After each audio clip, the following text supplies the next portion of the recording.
Irmãos, nessa noite nós vamos continuar a nossa exposição na carta de Paulo aos Colossenses. Peço que você abra a sua Bíblia então na carta de Paulo aos Colossenses.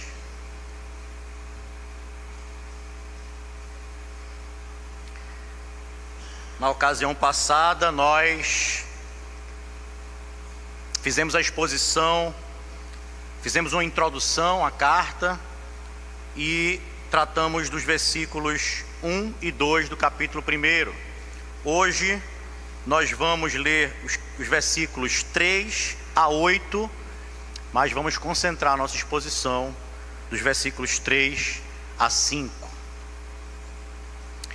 Vou fazer a leitura, os irmãos podem acompanhar nas suas Bíblias. Diz assim a palavra de Deus: Damos sempre graças a Deus, Pai de nosso Senhor Jesus Cristo, quando oramos por vós, desde que ouvimos da vossa fé em Cristo Jesus e do amor que tendes para com todos os santos, por causa da esperança que vos está preservada nos céus, da qual antes ouvistes pela palavra da verdade do Evangelho, que chegou até vós, como também em todo o mundo está produzindo fruto e crescendo. Tal acontece entre vós, desde o dia em que ouvistes e entendestes a graça de Deus na verdade. Segundo fostes instruídos por Epáfras, nosso amado conservo, e quanto a vós outros, fiel ministro de Cristo, o qual também nos relatou do vosso amor no Espírito. Vamos orar mais uma vez. Santo e eterno Deus, essa é a tua palavra, Senhor. É através dela que somos edificados pela operação do Espírito Santo. Assim, nessa noite nós te pedimos, ó Deus, que tu fale aos nossos corações, que tu nos ensine, Senhor, que possamos sair daqui edificados pela verdade da tua palavra. Faz isso no nosso meio, pelo amor que tens ao teu Filho amado Jesus Cristo, no nome de quem nós oramos. Amém. Meus irmãos, no contexto mundial e particularmente no nosso contexto brasileiro, nós sabemos que nós temos uma grande pluralidade de denominações, ou pelo menos de instituições religiosas que se denominam como igrejas cristãs. Pergunta é, mas será que elas de fato são cristãs? Na sua 41ª reunião ordinária, o Supremo Concílio da Igreja Presbiteriana do Brasil, agora em julho desse ano, reuniu na cidade de Manaus mais de 1.500 pastores e presbíteros, que reunidos naquela reunião tornam-se deputados ao Supremo Concílio, porque têm poder de legislar na igreja. E ali, naquela reunião, dentre as muitas decisões tomadas, a Assembleia do Supremo Concílio decidiu declarar duas grandes denominações do nosso país, no contexto, em princípio, evangélico brasileiro, como seitas, como igrejas não cristãs, mas sim como seitas. Isso demonstra, meus irmãos, o zelo e a preocupação da nossa denominação com a fidelidade e as marcas verdadeiras de uma igreja cristã, para que ela seja reconhecida por nós como igreja irmã, como igreja genuinamente evangélica, como igreja na qual nós podemos ter relações entre irmãos. Isso nos acende um alerta, e isso foi bastante também publicitado aí nas redes sociais, até nos meios de televisão. Isso nos traz um alerta e nos faz perguntar: quais são essas marcas da verdadeira igreja de Cristo? Com a condução e a iluminação do Espírito Santo do Senhor, nós nesta noite veremos, a partir desse texto escrito por Paulo, inspirado pelo Espírito Santo, quais são as marcas que o apóstolo Paulo ressalta da igreja de Colossos, que nós podemos entender como marcas da genuína e verdadeira igreja de Cristo. É importante nós lembrarmos um pouco do contexto que foi trazido na última exposição, quando nós nos debruçamos sobre o versículo 1 e 2. Colossos era uma cidade da região da Frígia, uma região mais interiorana, na província romana da Ásia. Ficava a 160 quilômetros de Éfeso, onde havia uma igreja, uma grande igreja, que inclusive foi pastoreada por Paulo por cerca de 3 anos.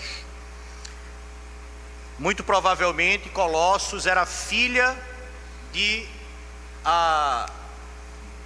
da igreja de Éfeso, não plantada por Paulo e sim por Epáfras. Epáfras conheceu a palavra de Deus por intermédio de Paulo, se converteu ali em Éfeso e foi até a sua cidade pregar o evangelho, fundou aquela igreja e se tornou o pastor da igreja de Colossos, e não só de Colossos, mas também das cidades vizinhas, Laodiceia e Herápolis. Antes de conhecer o evangelho do Senhor Jesus, aqueles irmãos que compunham aquela igreja, eles viviam sobre uma realidade de uma cultura ímpia, de cultos a vários deuses e práticas cultuais pecaminosas. Mas agora eram uma igreja que pregava e entendia a verdade do evangelho. A carta aos Colossenses, meus irmãos, é uma das 4 cartas da prisão do apóstolo Paulo. Então, quando Paulo escreve essa carta, ele estava preso na sua primeira prisão em Roma, como já falamos, e ele escreve, além de Colossenses, Filipenses, Efésios e Filemão. Nessa época, Paulo já havia exercido um forte ministério na região da Ásia.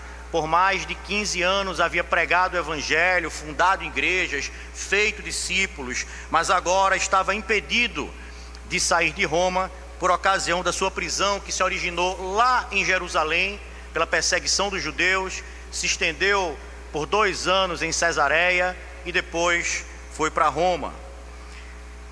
Epáfras havia então viajado até Roma, saído de Colossos e viajado até Roma para entregar uma mensagem a Paulo, para consultar Paulo, para ouvir o que Paulo tinha a dizer acerca de algumas coisas. E para isso ele leva até Paulo um relatório da sua igreja, da igreja de Colossos. E ele traz, meus irmãos, 2 notícias para Paulo acerca da igreja. Uma notícia que alegraria o coração de Paulo e uma igreja que o deixaria preocupado.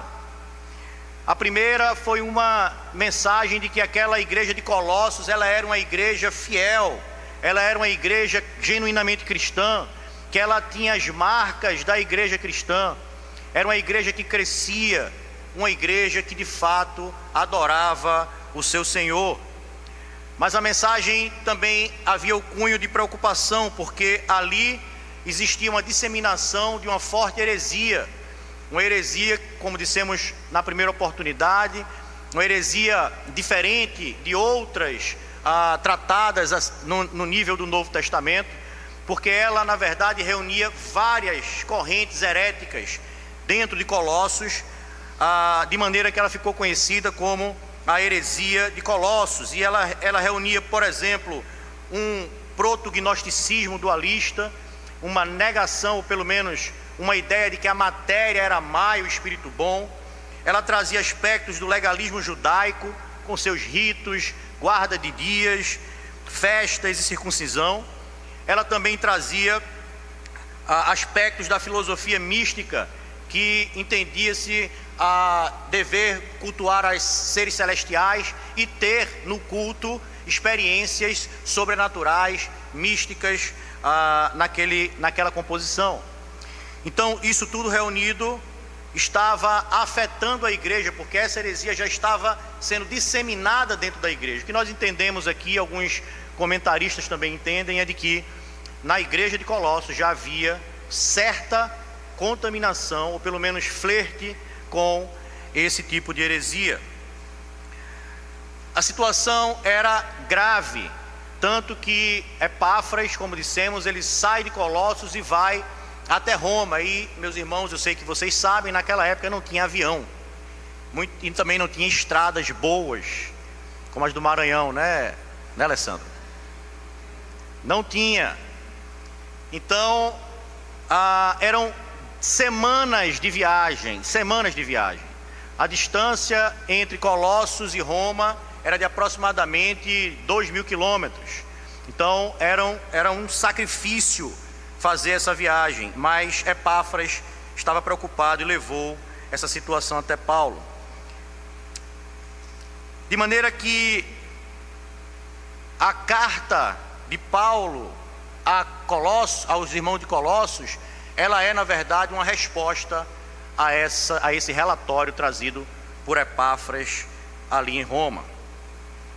Primeira coisa que nós podemos destacar aqui nesse texto, meus irmãos, está aí no versículo 3, quando ele diz: damos sempre graças a Deus, Pai de nosso Senhor Jesus Cristo, quando oramos por vós. A primeira coisa que me chama a atenção nesse texto é a gratidão de Paulo em meio à adversidade.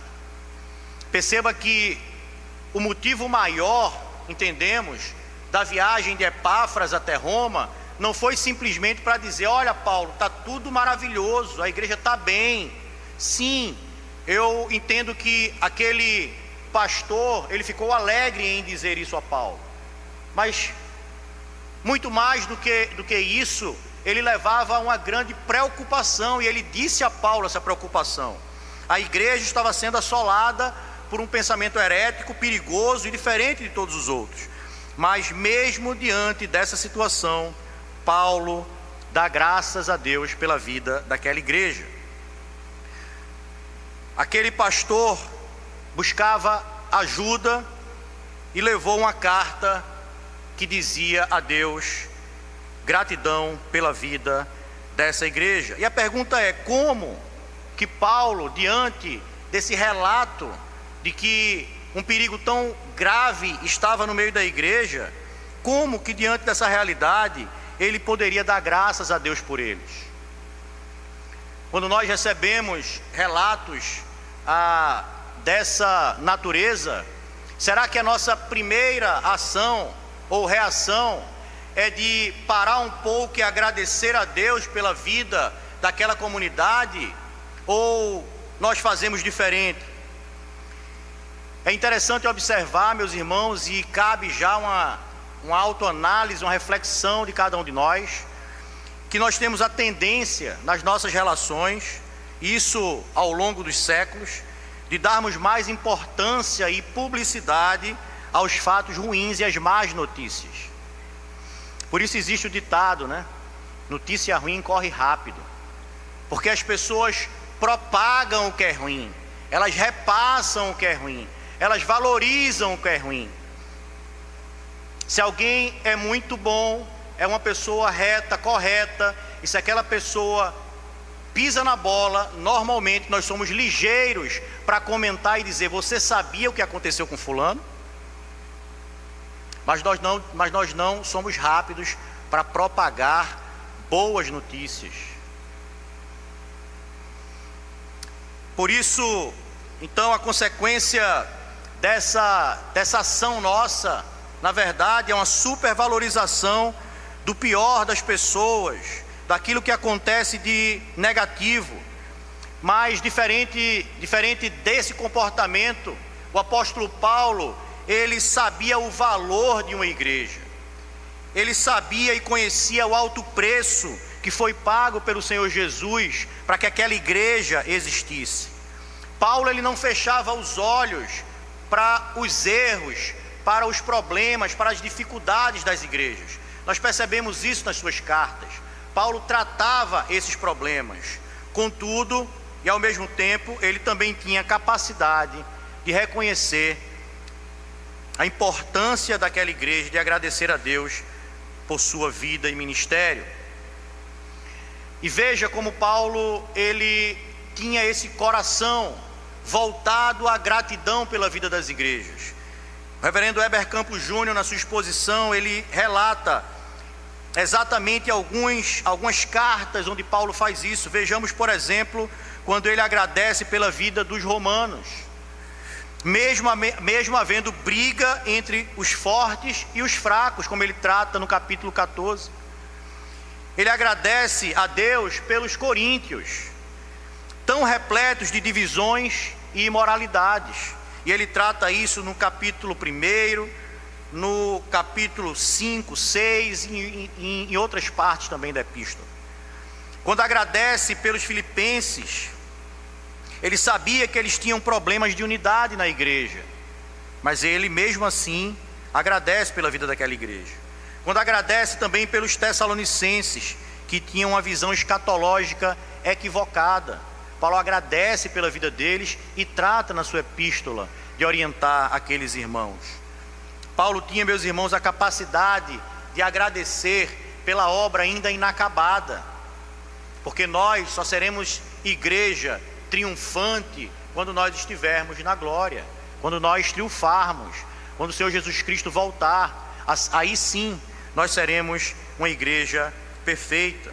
Mas mesmo assim, nós ainda podemos perguntar: o que levava Paulo, em meio aos relatos dos problemas daquela igreja, feito por Epáfras, a agradecer pela existência daquela igreja? Tudo bem, nós já falamos que Paulo reconhecia o valor da igreja, mas quais eram as marcas daquela igreja que, mesmo diante desse relato, Paulo olhou para essas marcas e disse: eu agradeço a Deus pela vida dessa igreja, porque ela é uma genuína igreja cristã? Essa é a pergunta. E nós podemos responder de duas maneiras por que Paulo agradecia por essa igreja. Primeiro, Paulo sabia que não existem igrejas perfeitas, pois estamos todos no processo ainda de chegar à perfeição. Nós não podemos esperar isso das igrejas. A igreja é um aglutinado de pessoas regeneradas pelo sangue do nosso Senhor Jesus Cristo, que não estão mais sob o domínio do pecado, mas ainda vivem sob a presença do pecado. E por isso nós temos as falhas, os problemas, as dificuldades. E a segunda coisa que nos justifica o agradecimento de Paulo, é que Paulo identificou naquela igreja as marcas de uma verdadeira igreja cristã, mesmo ela tendo problemas que precisavam ser combatidos. Vejamos então, meus irmãos, quais são essas marcas da igreja de Colossos que motivaram Paulo a agradecer por eles, entendendo que era uma verdadeira igreja cristã. Versículo 3 e 4: damos sempre graças a Deus, Pai de nosso Senhor Jesus Cristo, quando oramos por vós, desde que ouvimos da vossa fé em Cristo Jesus. A primeira marca que Paulo ressalta dessa igreja, para que ele pudesse agradecer a Deus pela vida dela, reconhecendo que ela é uma genuína igreja cristã, é uma verdadeira fé que aqueles irmãos tinham. Paulo, ele vai falar aqui nessa perícope, ele vai trazer a tríade que ele usa em outros lugares, como fé, esperança e amor. E aqui Paulo inicia corretamente com a fé, porque a fé, meus irmãos, ela é o princípio de todas as coisas que vêm depois. Se pensarmos homileticamente numa exposição da ordem da salvação, nós teremos a fé no princípio e depois as consequências da fé, ou as mudanças operadas por essa nova vida que nós recebemos pela fé em Cristo Jesus. E eu quero destacar com vocês aqui dois aspectos importantes sobre a fé e a fé dos colossenses, que também servem para nós. A primeira questão que eu quero levantar acerca da fé aqui, baseada no texto, é de que a verdadeira fé, ela não é silente, ela é perceptível. Perceba o que Paulo vai dizer. Paulo vai dizer que oramos por vós desde que ouvimos da vossa fé. Paulo é comunicado pelo pastor daquela igreja acerca da fé daqueles irmãos. Mas se pensarmos bem, a fé, ela é invisível. Ninguém vê a fé. nós vemos os frutos da fé. Por isso que podemos dizer que a fé, ela é perceptível, ela não é silente, porque ela se propaga, ela é vista, ela é percebida. Epáfras havia informado a Paulo as obras oriundas de uma transformação daqueles irmãos que anteriormente viviam no pecado, em cultos obscuros, haviam sido transformados pela operação da fé em Cristo Jesus. A fé, meus irmãos, para além de uma mudança que ela ocasiona dentro de nós, de uma transformação, de uma retirada do coração de pedra, inclusão de um coração de carne, para além disso, ela é percebida por aqueles que estão perto, porque a partir do momento que ela muda o nosso interior, ela muda tudo quanto nós vamos fazer nas nossas vidas. Nós mudamos o pressuposto da nossa existência. Antes vivíamos para nós mesmos, agora vivemos para o Senhor, e as obras consequentes disso, elas são percebidas. Tiago, escritor bíblico, ele vai escrever acerca disso na sua epístola, Tiago 2,14, ele vai dizer: meus irmãos, qual é o proveito se alguém disser que tem fé, mas não tiver obras? Pode acaso semelhante fé salvá-lo? E ainda no versículo 17, assim também a fé, se não tiver obras, por si só está morta. A fé, meus irmãos, ela é percebida pelas obras que ela traz.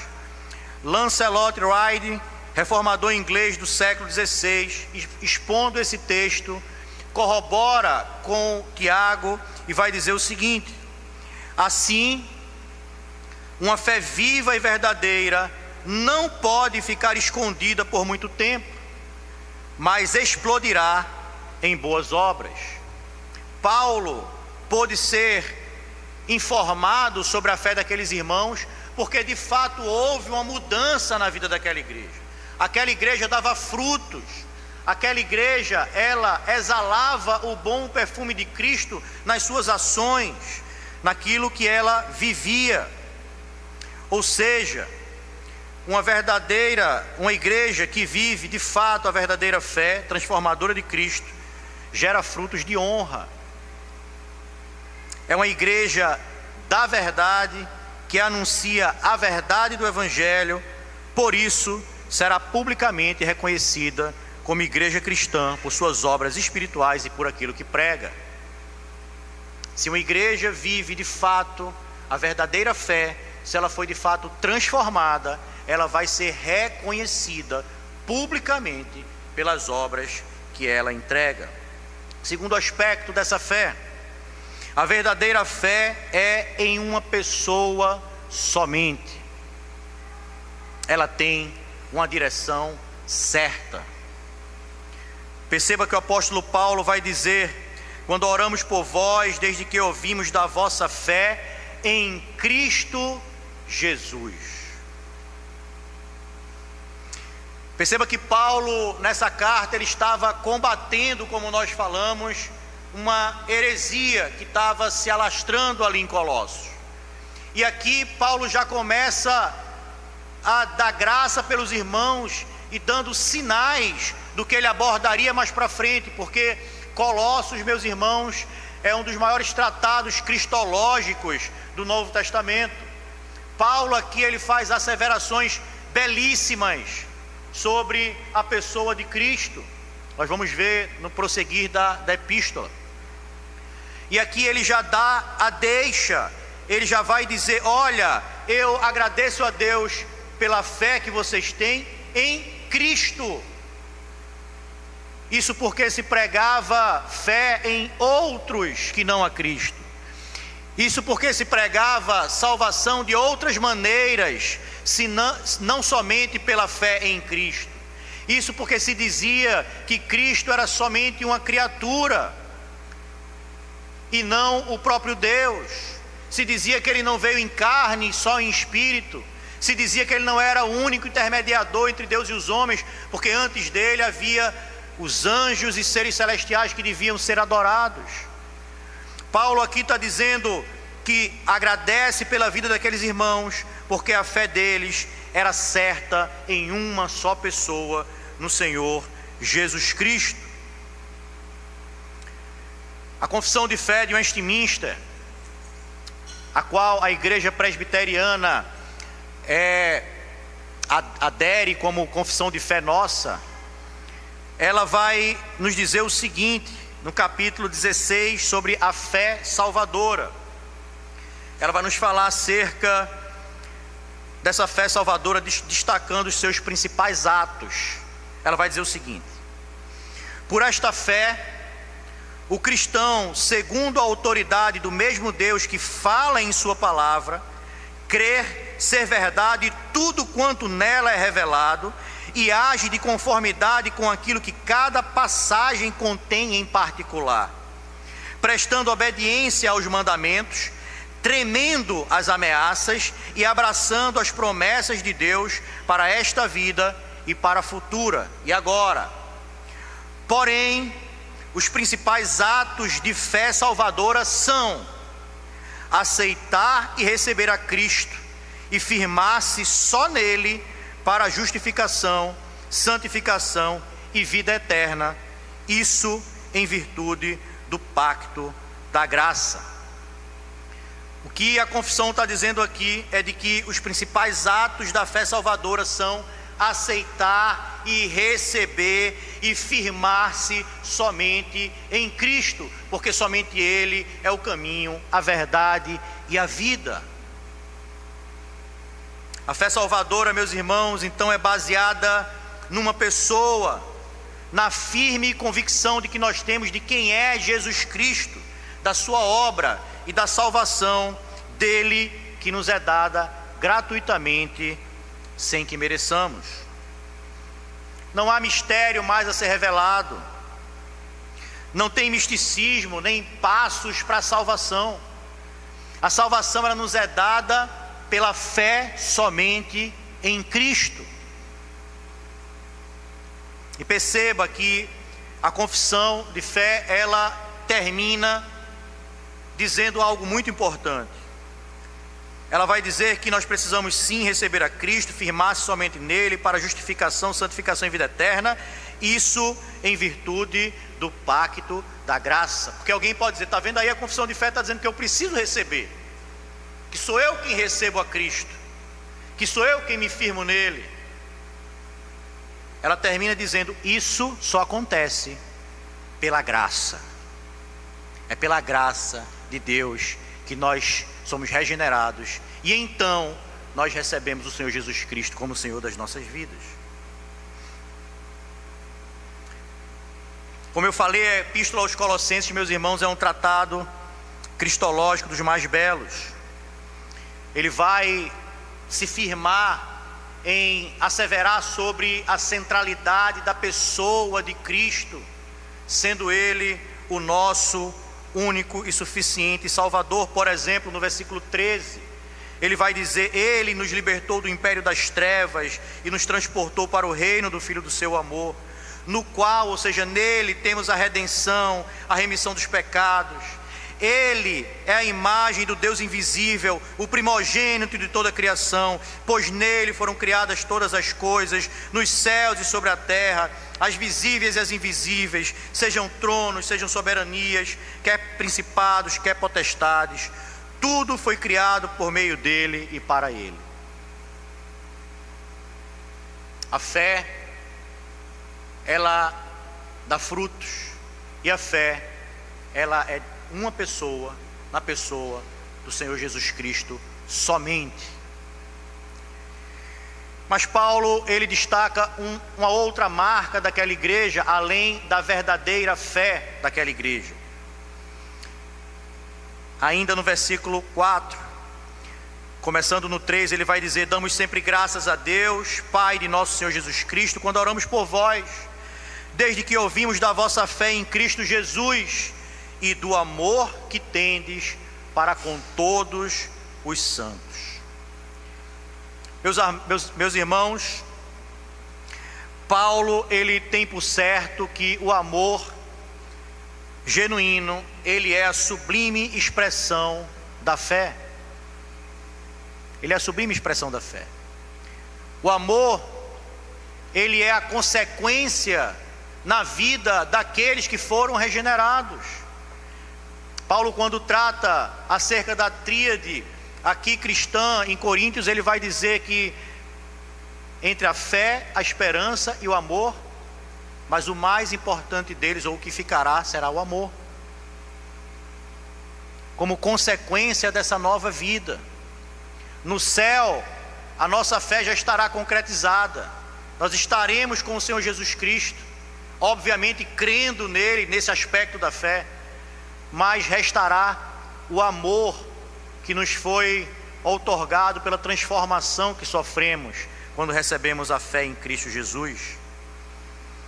Paulo, após ele ter tratado do aspecto da vida do crente relacionado a Deus, ou seja, a fé, um aspecto vertical da nossa vida, agora ele passa a agradecer a Deus pelo amor dos irmãos para com todos os santos, numa perspectiva de relacionamento com os homens, ou seja, horizontal. Perceba que ele trata primeiro da nossa relação com Deus. Ele vai dizer que ele reconhecia que aquela igreja era uma igreja genuinamente cristã, porque ela tinha um relacionamento com Deus correto, a fé certa, na pessoa certa e dando frutos. E como consequência disso agora, ele diz que a segunda marca daquela igreja é o amor, uma consequência horizontal daquilo que nós recebemos pelo relacionamento que temos com o nosso Deus. O que Paulo faz, colocando as coisas nessa ordem, é dizer que sua gratidão pelo amor entre os santos é derivada da sua gratidão pela obra do Espírito Santo que nos regenera e concede a fé salvadora. A igreja de Colossos, meus irmãos, ela vivia um relacionamento correto, íntegro e verdadeiro com o Senhor, a ponto da sua fé ser vista e reconhecida, apesar dos problemas daquela igreja. Porém, como consequência da fé transformadora e desse relacionamento vertical íntimo com o Senhor, ela demonstrava uma outra marca que Paulo destaca dentro do espaço terreno e horizontal, o amor para com todos os santos. Graham Osborne, um teólogo e comentarista também, falando acerca desse texto, ele ressalta o aspecto da imitação do amor de Cristo que deve ser vivido por nós. Ele vai dizer o seguinte: a vertical, ou seja, a fé em Cristo, deve fortalecer e resultar na horizontal, amor aos santos. Uma vez que nós, como cristãos, aprendemos a nos concentrar em Cristo por meio da fé, a centralidade em Cristo só pode resultar em nossa imitação de seu amor a todo o povo de Deus. Como cristãos, somos chamados a amar os irmãos em Cristo, porém não apenas alguns deles. Nós somos seletistas, no nosso amor. Nós escolhemos alguns irmãos em Cristo para amar, não todos. Os mais simpáticos, os músicos, que a gente admira aqui, nós amamos, mas nem todos. Aquele que de repente é mais tímido, que não fala, que não nos cumprimenta, a gente termina não amando. Aquele que de repente é mais difícil, nós tendemos a escolher não amá-lo, nem entra nas nossas orações. Mas não foi para isso que fomos chamados. Todos nós que tivemos a nossa vida transformada, somos irmãos em Cristo. O Senhor Jesus derramou o seu precioso sangue por cada um de nós, por um grande amor que Ele tem por nós. Nós somos chamados à imitação desse amor, a amarmos os nossos irmãos, independente das dificuldades que vão existir, independente das personalidades. Nós somos chamados a amar como o Senhor Jesus Cristo amou, sem acepção das pessoas. Não nos cabe escolher quem amar, mas obedecer a Cristo e se esforçar para isso. E aí eu pergunto, você acha difícil amar os irmãos em Cristo? É complicado amá-los com seus defeitos e problemas, mesmo tendo sido verdadeiramente regenerados? Acho que todos nós podemos dizer que sim, não é uma tarefa fácil. Porém, o reformador João Calvino, ele deixa a coisa um pouco mais difícil, quando ele estende esse entendimento do amor para com todos os santos e amplia ele para o amor para o próximo, comentando esse texto. Ele vai dizer o seguinte: ele, se referindo a Paulo, emprega a expressão amor para com os santos, não com vistas a excluir os outros, mas porque na medida em que alguém se une a nós em Deus, devemos abraçá-lo o mais estreitamente com afeição especial, é verdade. O verdadeiro amor, pois, se estenderá ao gênero humano universalmente, porque todos são nossa carne e criados à imagem de Deus. Mas com respeito a graus, isso começará com aqueles que são da família de Deus. Calvino está dizendo aqui o seguinte: meu irmão, nós temos que amar os santos. É difícil, sim, mas eu tenho uma notícia para vocês: você tem que amar também o ímpio, você tem que amar o pecador, você tem que amar a todos os homens, obviamente de maneira especial os de casa, os da fé. E é de grande importância, meus irmãos, que a gente entenda esse pensamento de Calvino acerca desse texto, acerca da marca do amor na igreja cristã, porque ele tem uma consequência eclesiológica, ou seja, na vida da igreja, e missiológica também, na vida das missões que a igreja faz. Pois ao amarmos os nossos irmãos crentes em Cristo, nós usaremos nossos dons e talentos para que haja edificação na igreja no aspecto eclesiológico. Se nós entendemos que nós precisamos viver amando todos os santos, é natural que nós usemos tudo que temos, os dons, os talentos, os bens, as posses que Deus tem nos dado como mordomos do Senhor, para abençoar aqueles a quem amamos. Isso no aspecto de todos os santos. Quando transcendemos para o aspecto mais amplo proposto por Calvino, nós temos o impacto missiológico, como foi falado.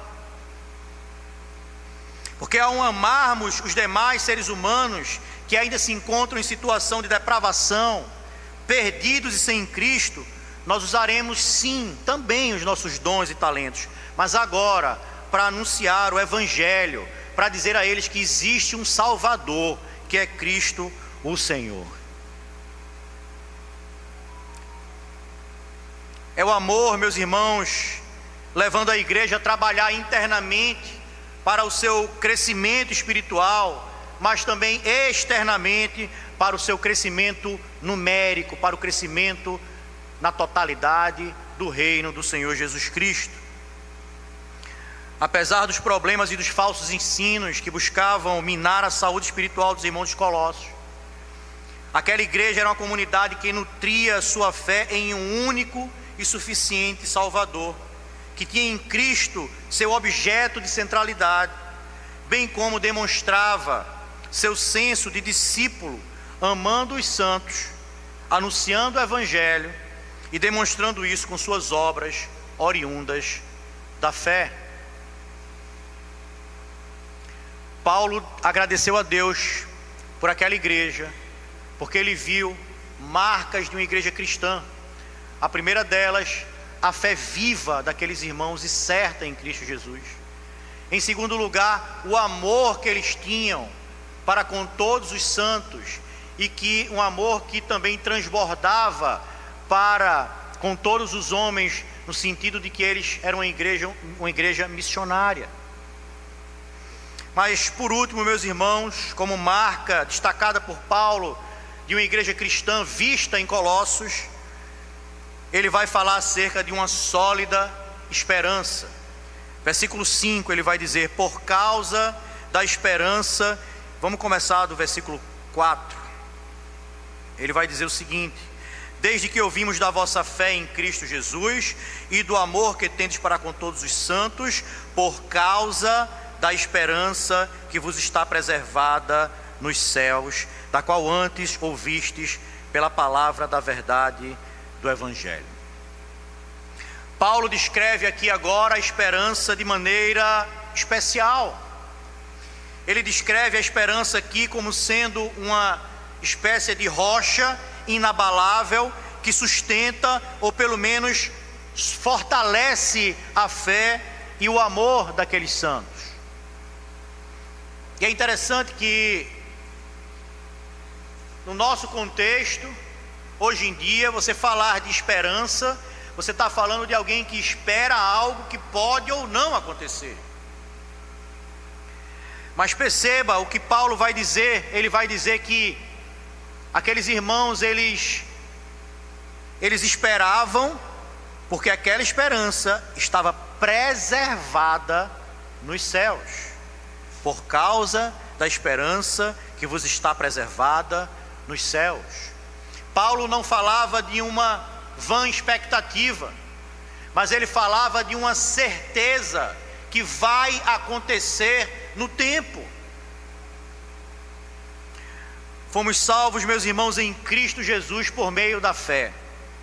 Por isso nossa firme expectativa ou nossa firme esperança é o cumprimento da promessa total da salvação, da glorificação final que nos está preservada nos céus, onde nós habitaremos com o Senhor e com todos os santos para todo sempre.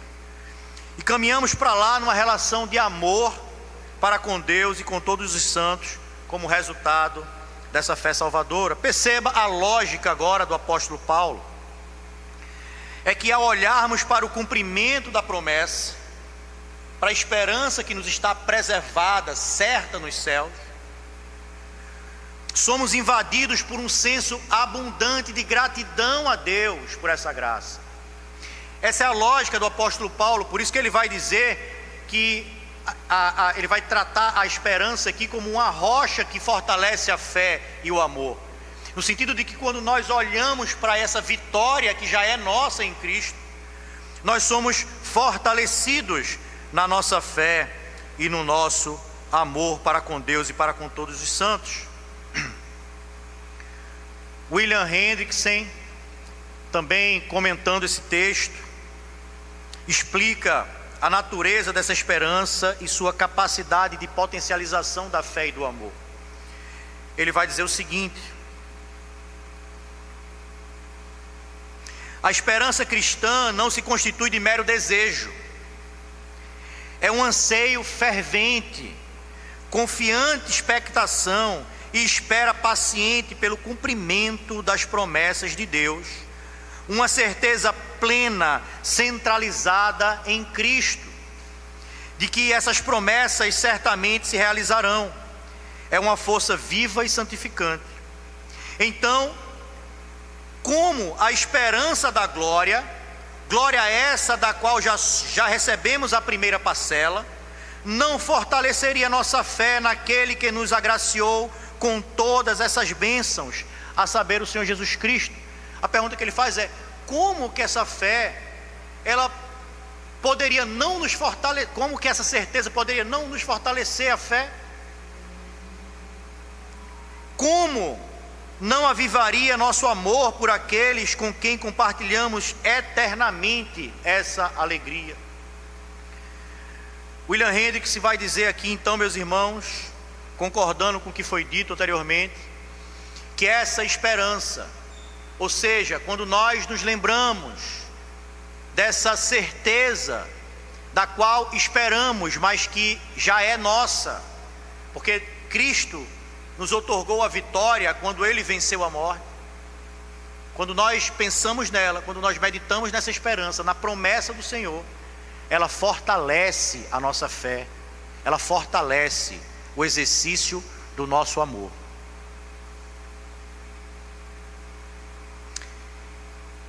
Fique atento ao que Paulo deixa claro quando completa a frase. Como eu falei, ela é uma esperança que nos está preservada. O apóstolo Paulo também escrevendo aos Efésios, e é interessante trazermos uma fala de Paulo aos Efésios, até porque Paulo escreve Colossenses e Efésios do mesmo lugar e muito provavelmente num espaço de tempo muito próximo, acerca desse assunto, dessa certeza, da convicção da vitória, da salvação, das promessas, dessa esperança certa que nós devemos ter. Ele vai dizer o seguinte, capítulo 1, versículo 12 a 14, ele vai dizer: a fim de sermos para louvor da sua glória, nós, os que de antemão esperamos em Cristo, centralidade, Cristo, em quem também vós, depois que ouvistes a palavra da verdade, o evangelho da vossa salvação, tende nele crido, e agora fostes selados com o Espírito da promessa, o qual é o penhor da nossa herança, até o resgate da sua propriedade, em louvor da sua glória. Meu irmão, minha irmã, você é selado pelo Espírito Santo do Senhor. Ninguém pode te tirar das mãos do Senhor. Você é dele por criação e porque ele te comprou com alto preço na cruz do Calvário. E você está sendo assegurado nesse tempo pelo poder do Espírito Santo, que vai nos conduzir até o dia da vitória final em Cristo Jesus. Essa verdade, meus irmãos, essa é a verdade soteriológica da teologia bíblica sobre a garantia da esperança da salvação. É uma verdade que deve nos confortar, nos alegrar e fortalecer cada vez mais a nossa fé.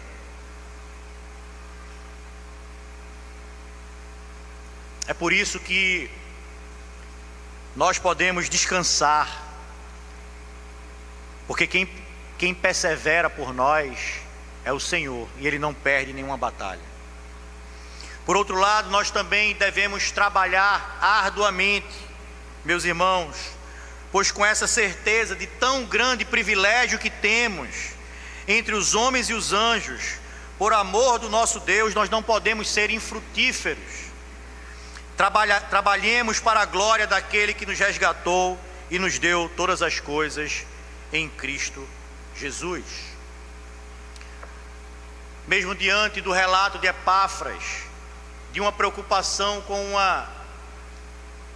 uma terrível heresia que adentrava e já colocava os seus tentáculos naquela igreja, Paulo se volta para Deus e agradece a Deus, porque ele reconhecia que aquela igreja era uma igreja genuinamente cristã, porque ela tinha sua fé centralizada em Cristo, uma fé frutífera, porque ela exercitava o amor para com todos os santos, transbordando para com todos os homens, e porque ela mantinha todas essas coisas com os olhos fitos na certa esperança da vitória em Cristo Jesus.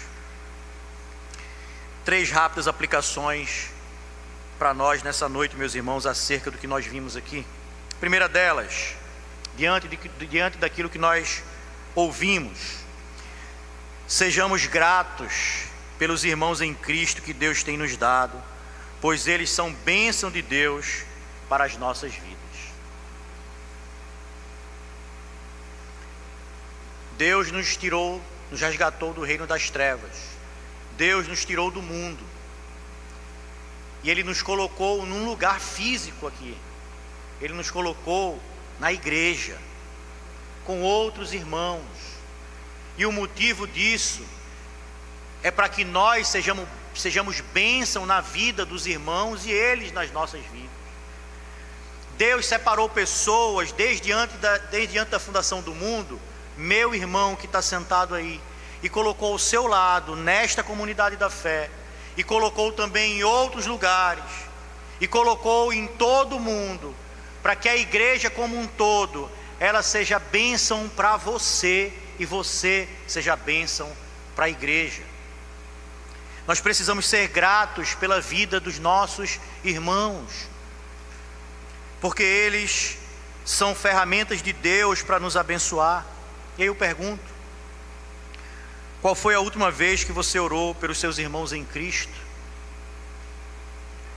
Qual foi a última vez que você separou um tempo? Essa pergunta é para mim também. Qual foi a última vez que nós separamos o nosso tempo, nos debruçamos, dissemos: hoje eu vou orar pelos meus irmãos? Sabe aquele irmão que eu mal falo com ele lá na igreja: Senhor, eu quero pedir pela vida dele, Senhor, abençoa aquele irmão. E aí eu pergunto: você fica feliz quando um irmão que às vezes você nem esperava te manda uma mensagem dizendo: acabei de orar por você, meu irmão? Eu confesso aos irmãos que quando eu recebo essas mensagens eu me emociono profundamente, porque eu reconheço o cuidado de Deus através da igreja. Alguém tirou um tempo para orar por mim, por minha família. O presbítero Emílio é alguém que faz isso. Ele não sabe, mas quando ele me manda essas mensagens, eu às vezes me emociono demais, viu, Emílio? Eu me emociono porque vejo o cuidado de Deus sobre a minha vida. Paulo, ele ia além, ele agradecia não somente pelos irmãos da sua comunidade, da igreja que ele pastoreava, mas ele agradecia pela vida de todas as igrejas, de todos os santos, porque ele entendia a catolicidade ou a universalidade da igreja de Cristo. Nós somos um único povo. Nós aqui, nossos irmãos batistas, assembleanos, congregacionais, que estão aqui no Maranhão, que estão no sul do país e que estão por todo o mundo. Oremos pela igreja de Cristo. Oremos. Os membros de outras igrejas presbiterianas e de outras denominações também são bênção nas nossas vidas. Muitas vezes nós nem reconhecemos isso. Mas se eu perguntasse aqui hoje, quem aqui se converteu em outra igreja ou em outra denominação, com certeza vários irmãos levantariam as suas mãos. O trabalho que eles fazem lá está abençoando nós, está nos abençoando aqui hoje, porque esses irmãos congregam conosco aqui. Eu, quando estava escrevendo acerca dessas aplicações, tive a oportunidade de me lembrar e de agradecer por um pastor que talvez ele nem lembre quem eu sou. Um pastor de outra denominação. No início da minha juventude eu estava afastado da igreja, morava em Natal, servia ao exército, era oficial do exército lá em Natal. Em determinado dia, eu não lembro qual foi a data, eu tinha colocado no meu registro que era evangélico, então eu fui chamado pelo meu comandante. Ele disse: olha, Melo, que era o meu nome de guerra, você vai conduzir o grupamento dos evangélicos para o culto que vai ter no batalhão de infantaria. Fulano, você que é espírita, vai levar para o outro batalhão lá que vai ter uma reunião. E eu fui com o grupamento de evangélicos. E ali, naquele dia, o reverendo Gerson Cardoso, da igreja do Nazareno, pregou. E ali foi o início do meu retorno para a igreja. Um pastor de outra denominação, um irmão precioso em Cristo. Eu procurei ele, falei com ele, fui na igreja do Nazareno lá em Natal algumas vezes. Depois, obviamente, vim para a igreja presbiteriana, de onde sou oriundo, de onde toda a minha família vem, por convicções obviamente teológicas. Mas aquele irmão foi bênção na minha vida e ele nem sabe que eu sou presbítero hoje e estou aqui falando dele. Mas ele exercitou o amor cristão e foi lá num batalhão do exército falar para um bando de militar lá. Mas Deus usou aquele irmão. Segunda aplicação: vivamos em amor para com todos, para a glória do Senhor. Vivamos em amor para com todos, para a glória do Senhor. Participar da nossa igreja, exercendo os nossos dons e contribuindo com o seu crescimento, meus irmãos, mostra muito da nossa fé individual. Escancara o nosso coração e mostra onde está o nosso tesouro. O que nós temos feito? Temos de fato exercido o amor cristão para com os irmãos da nossa igreja? Nós temos dedicado os nossos dons, talentos, nossos bens para abençoar a nossa igreja? Perceba, meu irmão, quando você é dizimista, por exemplo, além de você estar obedecendo o mandamento do Senhor, correndo o risco de ser ricamente abençoado, porque Ele abrirá os celeiros dos céus sobre a sua vida, você ainda está contribuindo com o ministério da sua igreja, que muitas vezes está socorrendo irmãos que estão em situação difícil, que contribui com outras igrejas, congregações, que está sustentando um trabalho num local de difícil acesso, que está contribuindo para a manutenção de escolas confessionais, para que crianças possam ouvir acerca do Evangelho do Senhor Jesus. Isso tudo que eu falei, essa igreja faz. Se você é um fiel mordomo do que Deus tem colocado nas suas mãos, e você dizima ao Senhor, você está contribuindo para que essa igreja continue abençoando outros irmãos que muitas vezes você nem conhece. Quando você usa o seu dom do ensino, você está edificando lares. As professoras, por exemplo, da escola dominical, que bênção tê-las no nosso meio. Elas ensinam os nossos filhos, muitas vezes ensinam a filhos que os pais nem são crentes. É o caso de congregações nossas, como a da Cidade Olímpica. Tem muitas crianças que vão, que os pais nem crentes são. Essas crianças ouvem o Evangelho porque você, professora de escola dominical, que ama o Senhor e aos santos, tem dado o seu dom para servir a igreja, e essas crianças têm levado o nome do Senhor Jesus Cristo para suas casas. Pais têm se convertido através do testemunho dos seus filhos. Quando você ora pelos crentes, você está acessando o trono de graça do Todo-Poderoso e direcionando o favor dele para aqueles irmãos. Quando você fala e testemunha do Evangelho, pessoas são salvas, suas cadeias são quebradas, suas feridas são saradas, são adotadas por Deus e feitas filhos do Altíssimo. Todas essas formas de exercer nossos dons são exercícios do nosso amor para com todos os santos. E 3, por último, sejamos testemunhos vivos do Senhor, pois por onde quer que andemos, somos representantes da igreja de Cristo. Você, quando sai de casa todos os dias, você tem a oportunidade de ser duas pessoas. Você tem a oportunidade de ser o cristão, que vai impactar positivamente o mundo, que vai dar um testemunho positivo acerca do amor de Cristo, e você tem também a oportunidade de ser pedra de tropeço na vida de alguém. Não tem como você não ser um desses dois. Não tem como você ser neutro.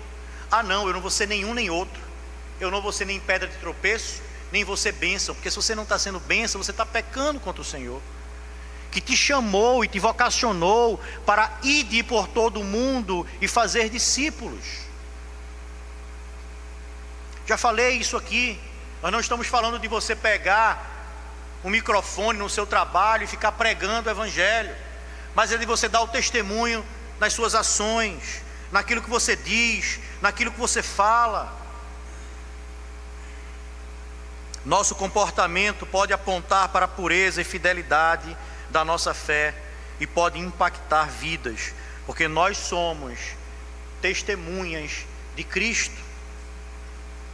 Me permitam uma elucidação para nós concluirmos acerca do poder do testemunho. O teólogo e pré-reformador John Hus, que viveu entre os anos de 1369 e 1415, certa vez disse o seguinte: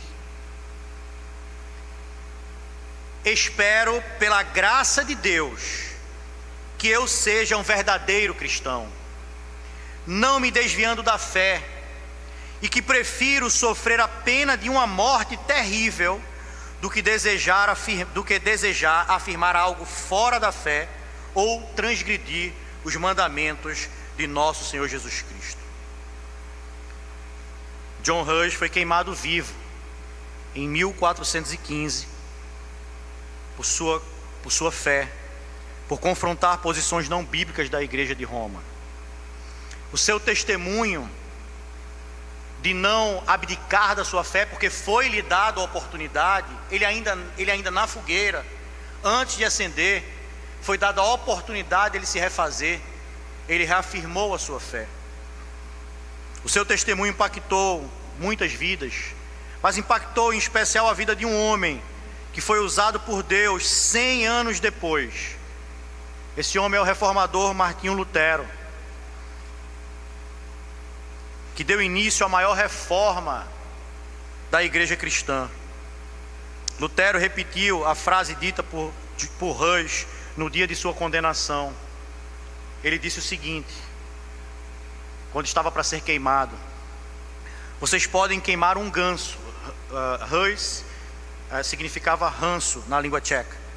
Vocês podem queimar um ganso, mas em 100 anos virá um cisne que vocês não poderão queimar. Esse cisne foi Martinho Lutero, impactado pela obra ali de John Hus, que foi o estopim da reforma protestante. Concluindo, podemos responder a pergunta da introdução que fizemos: será que a minha comunidade tem as marcas da verdadeira igreja cristã? E quais são essas marcas? A igreja de Colossos era uma genuína igreja cristã. Pelas marcas dela, nós entendemos se a nossa igreja tem as marcas. Quais são elas? A primeira mantinha a centralidade da fé em Cristo Jesus. A segunda gerava frutos de amor para com todos os santos e todos os homens. A terceira esperava confiadamente nas promessas do Senhor. Meus irmãos, que Deus, em sua infinita bondade e graça, nos abençoe com homens e mulheres verdadeiramente crentes, para que a noiva de Cristo continue sua caminhada para o dia em que encontraremos com o nosso Senhor Jesus Cristo, numa grande e linda festa da vitória de Cristo e da sua igreja. Que Ele nos abençoe e que Ele aplique essas verdades aos nossos corações. Amém.